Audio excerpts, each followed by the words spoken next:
Hello and welcome back to the Thursday night NFL DFS slate breakdown. Cowboys versus Giants should be a fun game. We got a divisional rivalry. Those games are always a little bit more fun to watch. Generally stay pretty close as well. So let's dive into it. But before we do, come join us at LineStar.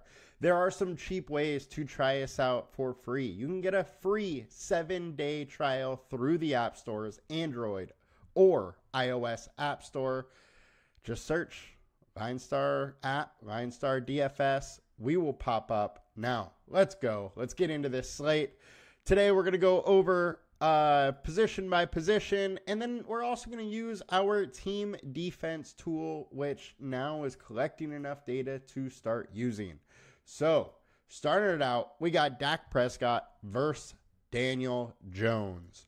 So, our matchup suggests Daniel Jones is in a much better spot than Dak Prescott.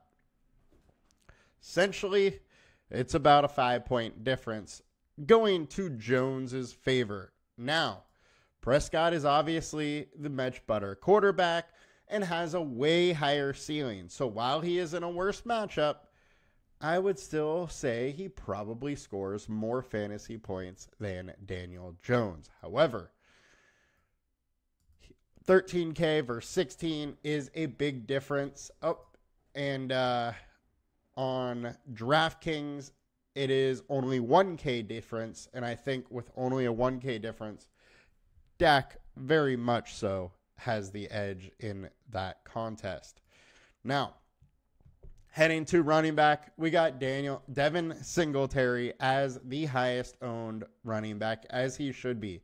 He has been a workhorse. He's getting 70% of the snaps, 70 plus in some weeks, and he's 52% owned.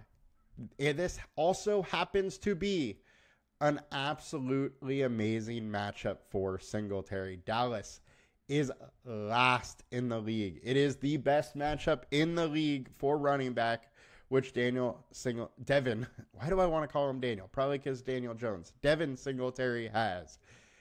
He's been good too. Look, 16 for 65, 4 for 43 and a touchdown last week, 16 for 95 with a touchdown the week before. First week, very tough matchup. He didn't do too much. I'll give him a little bit of a pass there, but PPR-wise, he still was okay. Not great, but okay. He's been good, and I would continue to ride that. He is in a very good matchup. On the Cowboys side, there's major concerns with Zeke Elliott. He only played 19% of the snaps last week. They were down for a majority, or down by a lot for most of the game. Rico Dowdle is the passing down back, it looks like.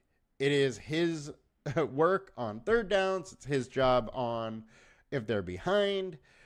Now, I think he is just clearly the better running back, so I would not be surprised if Zeke continues to lose work to Dowdle. Dowdle is interesting, 6.4. Both of them are around the similar price. I honestly think Dowdle is the better play at this point. He's going less owned. The consensus projections, they're right about the same, but I personally would have Dowdle ahead of Zeke. I think most likely scenario is Dowdle plays 50%, Zeke plays 40%, and then you get a little Deuce Vaughn or something sprinkled in there. But Dowdle over Zeke in my eyes, and I think 30% ownership for Zeke is kind of crazy at this point. Tyrone Tracy is playing about 30% of the snaps. He was a wide receiver in college before his final year switching to running back. He can absolutely be used in the pass game. He is elusive. He has some skills.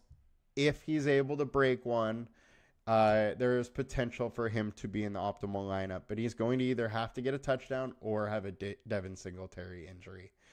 Now,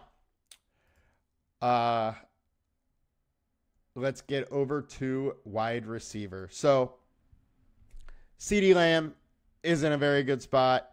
He is in a better spot than Malik Neighbors. He is going higher owned than Malik Neighbors. He is more expensive than Malik Neighbors, and I would be all in. My thing with CeeDee Lamb is he has absolutely crushed the Giants in the past. 11 receptions, 151, and 2 touchdowns. 4 for 77, meh. 6 for 106, 2 carries for 11. 8 for 87 and a touchdown.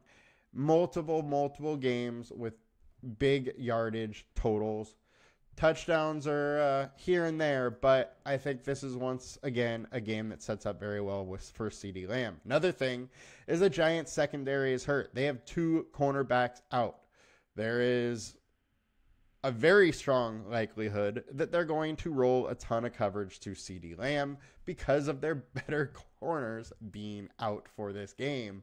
CeeDee can beat them. He can beat doubles. He's a beast. I wouldn't worry about it. However, if they are sending a ton of coverage his way, I think Jalen Tolbert, Cooks, or if you want to really get wild, Brooks or Turpin do have a shot in lineups, especially Jake Ferguson, who's a tight end, but we will get to that. On the Giant side, Malik Neighbors has just been an absolutely amazing player, a total beast. He is wide receiver 1 right now in fantasy football. He has 3 touchdowns in the last 2 weeks, over 200 yards over that span, and they're going to just keep force-feeding him targets. He's been too good not to. While I do think that the Cowboys may key in on Neighbors, do whatever they can to slow him down, I still think it's absolutely fine to play him. After all, what do they have behind him to catch the ball? They have Darius Slayton, who season after season hasn't been able to show us much. And then Wan'Dale Robinson, who is a slot receiver, could get a lot of targets, but yards will not be his thing. He averages like 7-8 yards per reception, so it's going to be hard for him to really put the numbers up you want. He is only 4,800, so he's a little interesting. The other thing with Wan'Dale is he's actually in the slot role, only playing 60-70%, whereas Darius Slayton is playing in 2 wide sets and playing a ton. So at 3,200, just because how much he will be out there, how many routes he will run, Slayton is a little bit interesting. Matchup tool-wise, CeeDee's in a prime spot. Wan'Dale's in a solid spot. Cooks, Tolbert, both okay, and Slayton okay. Getting over to tight end now. We got Jake Ferguson at 7K, 23% owned, and I'm going to just say right now 23% is way too low. Ferguson's in a very good spot. If we go to tight end 1, 25th versus tight end for the Giants. Ferguson is an absolute beast and really the second option on this team. We have seen multiple games where he's really able to put it together, have, double-digit targets, get close or over 100 yards, throwing a touchdown here and there. I think he might get a lot of work in this spot versus a Giants team that's just not great at stopping the tight end. They faced 3 bad tight ends, and they're still allowing 4 receptions and 46 yards per game to the tight end. So I think Ferguson, it's wheels up. I love him in this game. Theo Johnson's playing a ton, still hasn't done much as a pass catcher. I think he will get better throughout the season. His time just isn't yet. However, he is still a big man, so you still got to consider him. Bellinger's playing around 30% of snaps. Kind of got to consider him, as well as Schoonmaker. He showed that he can catch balls when Ferguson was out, and he's still in on like 30% of snaps. At only 1K or 1.6K, these backup tight ends still can play a role in the short slate. So I am absolutely interested in either of them. But Ferguson, by far, is the better matchup. On to defense. Look, Cowboys, their defense is priced up quite a bit here. I think it's way higher than it should be. But their defense pretty much comes down to, can they get pressure or not? If they can get pressure, their defense can be solid. If they can't get pressure, they get torched. And that is what happened the last 2 games. They gave up 44 points, gave up 28 points, and got torched. Game 1, they were able to get 6 sacks and only allow 17. The Giants versus Cleveland also were able to get after the quarterback, getting 8 sacks and only gave up 15. I think these two defenses really are somewhat comparable. Cowboys have more stars. I think they have a higher upside, but they are just not playing very well right now, and it really comes down to, can the Cowboys get after the quarterback or not? If they can, there's some upside in using that defense. If they cannot, you don't want to touch them.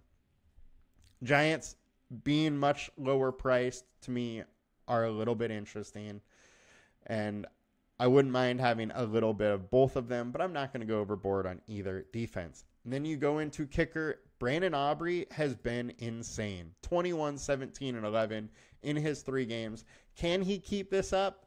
No, but the ceiling is there, and how one-dimensional the Cowboys are with only being able to throw the ball and only really going to CD, it wouldn't be that surprised for them to have some troubles in the red zone. And if that keeps going on, Aubrey is going to keep getting his chances, and he's been running with him. He's hitting 50-yarders. He's hitting everything. I think Brandon Aubrey is absolutely fully in play again. 25% ownership is kind of crazy to 2% on Joseph, but you absolutely need to consider Aubrey, and I do like him more than Joseph. Only a $600 difference in them is kind of wild.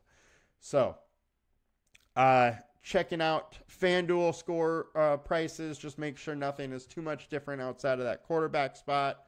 Devin Singletary is $4,000 more than Rico Dowdle. I think that is a wild difference, but the matchup and roles do suggest that 11.5 for Zeke for me is just too much. On to wide receiver. Malik Neighbors is $500 more than CD. That is absolutely wild, but it is at least keeping Neighbors' ownership down a little bit. I much prefer CD, but Neighbors has got the targets that we expected CD to get. CD hasn't been getting the love that he should be. 10, 7, and 7 targets, whereas Neighbors has 7, 18, and 12. Price-wise, you can go to any of them. I think wide receivers priced are absolutely fine. And then on to tight end, it is kind of Jake Ferguson or touchdown or bust for the other guys, all of which are fine. And defense, kicker, it's the same as normal. All are kind of in play, but all are a little tricky to figure out. That'll do it for us today, guys. You guys have a good one. We will be back later this week for more DFS talk. Friday, I'll be back with the last MLB show. Let's go. Good luck. Please like, comment, and subscribe. I'll talk to you guys later. Peace.